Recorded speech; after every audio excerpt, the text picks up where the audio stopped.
The oldest continuous seagoing service is the United States Coast Guard.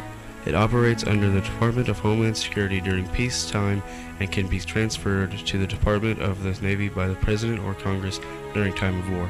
We recently asked John McFarland about his 3.5 years of service in the Coast Guard. I had quite a few different jobs, but mostly I was a flight paramedic and a firefighter involved in law enforcement. McFarland enjoyed his time and earned quite a few medals while in the Coast Guard. Oh, I've got a couple of different awards. Expeditionary Medal, because I spent most of my time in the Arctic Circle. I had a Good Conduct Medal, and Sea Service, as well as some law enforcement operational deployment ribbons. Really, it's just whatever they like to do. I mean, virtually any job that you really enjoy doing is available in the Coast Guard. Mainly, it gave them a chance to travel a little more. They were able to come and see me in places that they would have never vacationed to before. But on the other side of the coin, it was the first time I had really been away from my family, so they had to deal with me being 4,000 or 5,000 miles away for a long period of time. It's a good branch of the military to get into, especially if you're really interested in jobs that you can really put a practical aspect on, because most of the jobs that we do in the Coast Guard are exactly the same jobs that are done here in the civilian world. So from paramedic to law enforcement to cook to that, they're done exactly the same, where in most branches of the military they're done a little differently. Thanks to all men and women in the Coast Guard with their continued valuable contribution as a military effort when a catastrophe hits. For 242 years, our country has relied on the Coast Guard motto to take care of our people, and the mission will take care of itself.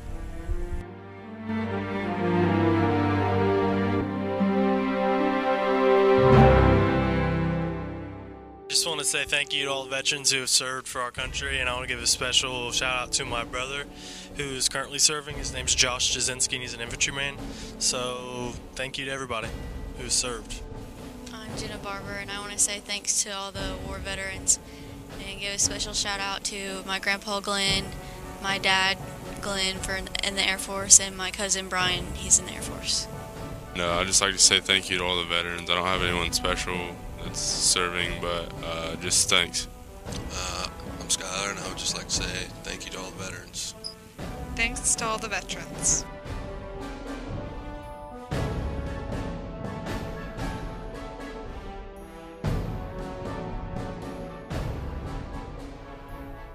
I would like to introduce my grandfather, Robert Lee William Jr.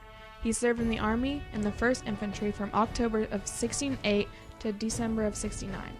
Many soldiers were only able to stay in contact with their family through letters. We asked him about how difficult it was being away. It was very hard being away from the family. Most of the people at that time, 18, 19 years old, and for the most part, probably the first time any of them had ever been away from home. I know it was me, and especially, being that far away, halfway around the world. So yeah, that part of it was kind of rough. I tried to write home at least once a week. While serving, he was able to visit Cambodia, Hawaii, Guam, Alaska, and Laos. There was times that we went into Cambodia, times that we went into Laos. On my way there, when I first left California and was flying to Vietnam, we stopped in Anchorage, Alaska, and then we stopped in Japan, and it took, if I remember right, 18, 19 hours flight time to get there. So I got to see different parts of the country that way, and then after I had been there for close to a year, I got an R&R, which is like a vacation for rest and recuperation. While I was in Vietnam, I carried an M60 machine gun, and we spent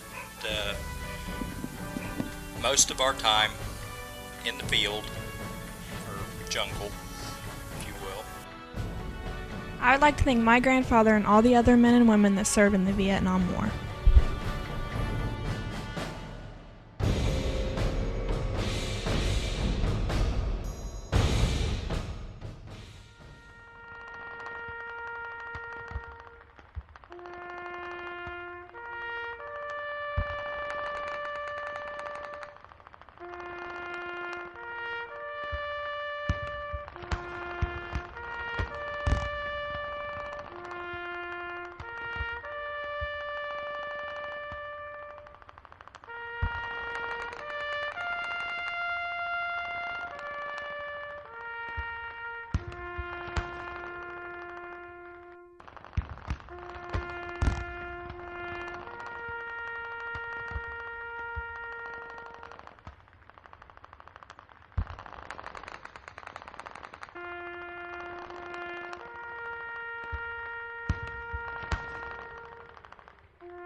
I'd like to take a minute to thank all the veterans out there for doing what they do and keeping us safe here at home. Special thanks to a couple of my buddies who just got back from Afghanistan. Hopefully you're home for good this time. Thanks, all veterans. All right, I just want to say thanks to all the veterans for serving and doing your job. This is Big D, and I'd like to thank everybody who serves our country. I just want to say thanks to all the veterans of the United States fighting for our freedom. Thanks. It's in the 82nd Airborne Division, Fort Bragg, North Carolina. I was in the United States Army and seen a lot of different places. One tour over in Iraq. The rest of the time was either in Haiti, Panama, Canada, so a lot of different places. I don't think we were wrong for going there. I do think that negotiations with the politicians went as far as they could, and so no, I don't think that we could have changed anything from that point. But it definitely helps you appreciate the things that we have here every day. This country is very, very lucky to have what it has and the freedom that it has.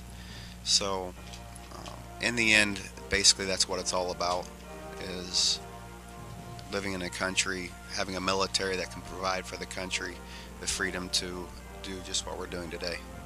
It's an unbreakable bond when you have to rely on other people to make sure you make it home. So those people you'll never forget. You never forget their names. You'll always be in contact with them in one way or the other. And like I said, it's a bond that's created because there's no one else but them to take care of you when you need it. So so there's lots of friendships made. There's lots of friendships lost because of war. But all in all, it's just the friendships are worth it. You know, I've got 5 wonderful children now, and my experiences, to some extent, I try to carry on to them, as well as my just the way I carry myself every day. It's just a good thing to pass on to your children, and for your children to understand that that Veterans Day is not just another day. There are people out there that have family members that are gone, that they can't hug, hold, tell them Happy Veterans Day. So just keep that in mind.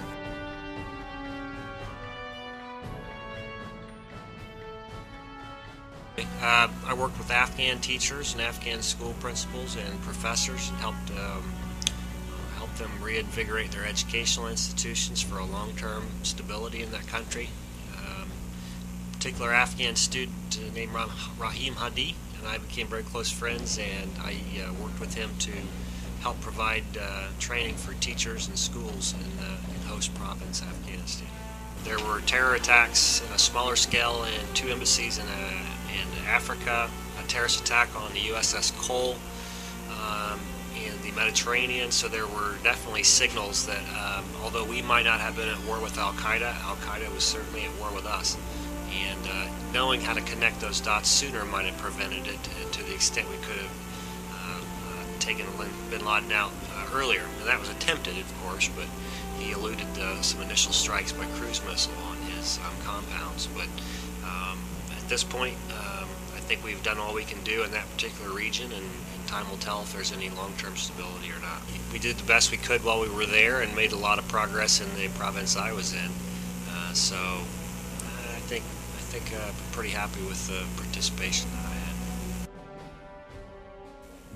I just want to say thank you to all the veterans for fighting for our freedom, and hope to come home soon. Thanks. Thanks to all veterans who have served our country. For those men and women, that's real life every day. I've been in the military. I was in the U.S. Army in 1971 and 1972. I was stationed in Frankfurt, Germany. I was a payroll clerk during the Vietnam era. My father was a forward observer in World War II. His job was to go out in front of the front line and tell them at what level, what degrees to elevate the guns at in order to attack there in Germany or in Bordeaux, France. My brother, a Vietnam veteran, Mike, went there and came back much different. Okay? He has some issues because of that. I had it made. I always had a survivor guilt over that. And that's one of the reasons why I'm channeling it this way. But I know there are a lot of veterans out there of all types. Those who have been extremely successful, those who have had nothing but struggles. I have had my attention drawn more so to those with struggles. My personal passion, my holy discontent, my Popeye moment, my attitude is I want to speak up for those who can't speak for themselves, for the rights of all who are destitute. I'll speak up and judge fairly, defend the rights of the poor and the needy. For you, maybe you'll find a purpose someday defending the unborn. Maybe you'll find a purpose defending the abused or the elderly. Find a passion, share your passion. Other people will come on board with it.